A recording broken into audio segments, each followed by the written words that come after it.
Hello అండి, అందరికీ hi. ఈరోజు అయితే ఇంకొకటి లంచ్ బాక్స్ రెసిపీ అయితే తీసుకొచ్చేసాను.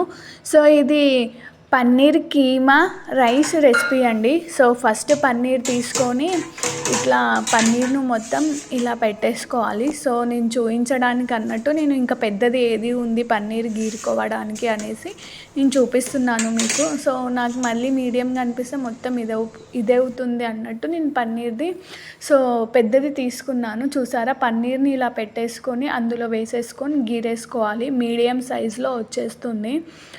సో ఇలా మొత్తం గీరేసుకోవాలి. ఇంకా చూపిస్తున్నాను చూడండి. ఇలా పన్నీర్ పీసెస్గా ఇలా గీరేసుకోవాలి. సో నేను ఫస్ట్ రైస్ ఉడకబెట్టేసుకొని పక్కనైతే పెట్టేసుకున్నాను. ఇంకా ఆల్మోస్ట్ పన్నీర్ మొత్తం గీరేసుకున్నాను. ఇంకా ఇంత అయిపోయింది చూసారా. ఇంకా క్యారెట్స్, ఆనియన్స్, పన్నీర్ తురుముకొని ఇంకా కరివేపాకు అవంతా పక్కన పెట్టేసుకున్నాను. బౌల్ పెట్టుకొని అందులోనికి సరిపడినంత 2 టేబుల్ స్పూన్ల ఆయిల్ వేసేసి లైట్గా జీలకర్ర, ఆవాలు వేసేసుకోవాలి. సో అవి చిటపటలాడాక అందులోనికి ఒక 2 పచ్చిమిర్చి కట్ చేసుకొని వేసుకోవాలి. సో అవి కూడా కొంచెం ఫ్రై అయిపోయాక ఇంకా సరిపడినంత సాల్ట్ వేసేసుకోవాలి. సో మొత్తం ఫ్రై అయిపోయాక ఇంకా కట్ చేసుకున్న ఆనియన్స్ వేసేసుకొని ఒక 10 మినిట్స్ అలా ఆనియన్స్ని ఫ్రై చేసేసుకోవాలి.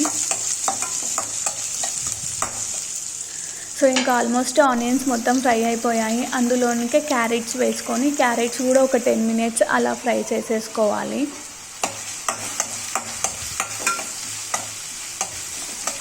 సో ఇంకా ఆల్మోస్ట్గా క్యారెట్స్ కూడా ఫ్రై అయిపోయాయి. అందులోనికి కరివేపాకు వేసేసుకోవాలి.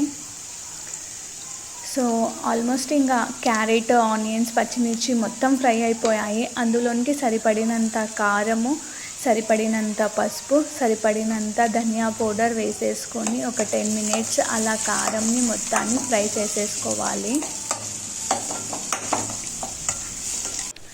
సో లాస్ట్కి ధనియా పౌడర్ వేసేసుకొని మొత్తాన్ని అయితే ఫ్రై చేసుకోవాలి. సో ఆల్మోస్ట్ ఇవన్నీ ఫ్రై అయిపోయాయి. ఇంకా లాస్ట్లోకి మనం తురిమి పక్కన పెట్టేసుకున్న పన్నీర్ కీమా క్యూబ్స్ని అందులో వేసేసుకుందాము. పన్నీర్ని కీమా లాగా తురుముకున్నాం కదండి, వాటిని అందులో వేసేసుకొని ఒక 10 మినిట్స్ పన్నీర్ని కూడా ఫ్రై చేసేసుకుందాము. సో ఫ్రై చేసేసుకోవాలి. ఒక 10 మినిట్స్ అయిపోయాక ఆల్మోస్ట్ ఇంకా పన్నీరు మొత్తము ఫ్రై మొత్తం రెడీ అయిపోయింది. సో ఒక టేబుల్ స్పూన్ నెయ్యి వేసేసుకొని మొత్తాన్ని మిక్స్ చేసుకోవాలి. టేస్ట్ చాలా బాగుంటుంది, పిల్లలకి హెల్దీ కూడా నెయ్యి వేయడం వల్ల.